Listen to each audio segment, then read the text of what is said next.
Hello, dear ones. Father Peter John coming to you from All Saints Orthodox Church in Bloomington, Indiana. Christ is in our midst. So I want to talk about a saint that we are celebrating today. His name is Hilarion the Great, or otherwise known as Hilarion.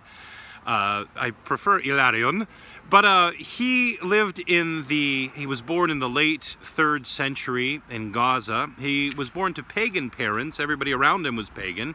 And he was sent, though, he was a very astute young man. He was sent at an early age to study in Alexandria, Egypt. So he went there, and by the age of 13, he had become familiar with Christianity during his time in Alexandria. He'd gone to the church services, he received baptism, and then he wanted to go and visit the great Saint Anthony. And so he ventured out into the desert, and he visited Saint Anthony. Saint Anthony spent 2 days with him and realized that Saint Hilarion was going to be a phenomenal monk, a great man of virtue and of faith. And so he tonsured him a monk. And Saint Hilarion lived there for a time, but eventually worked his way, with the blessing of Saint Anthony, back up to his homeland of Gaza, that area, Palestine. And so he began, again, remember now, 15 years of age, he began living at a cave in the outside of town, and he was told that this is where the thieves lived. And so he began a practice of living in a different cave, a different spot every single night, so that the thieves wouldn't begin to kind of get a handle on his location. Well, of course, he had nothing to steal. At one point, even thieves did come, and they came to him and in the middle of the night. And when they found him, they began to kind of question and threaten him. And ultimately, his response to them was, when they threatened death, his response to them was, "I do not fear death. I don't have a fear of death." He was truly committed to Christ and believed that the most important thing was the life of the eternal soul. And so he wasn't afraid that the thieves would be threatening him. They, of course, saw his courage and his faith, and they repented of their way of life.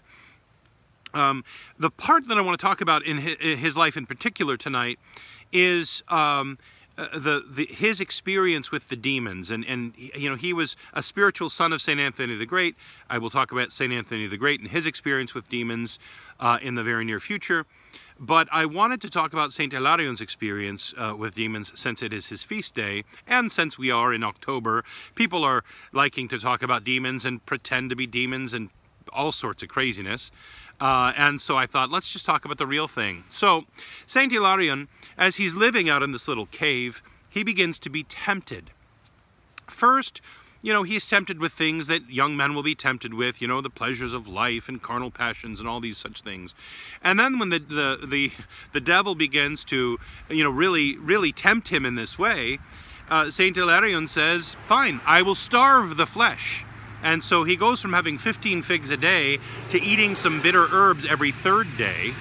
And it's amazing what he says, and this was enlightening to me. I loved this point, what he said. He said, "I will starve the flesh so that the flesh is so preoccupied thinking about food that it doesn't have time to think about the other things, the other pleasures that it wants."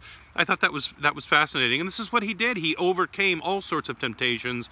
It terrified and frustrated the demons.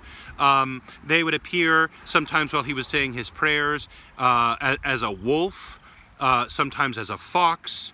One night in particular, the demons were pretending to be children screaming for help out in the desert, to try to tempt him to leave and go out. They made the sounds of wild animals and lions, of a woman in distress. At one point, they start making the sound like they're this great approaching army coming for him, like there was an actual foot army coming toward him.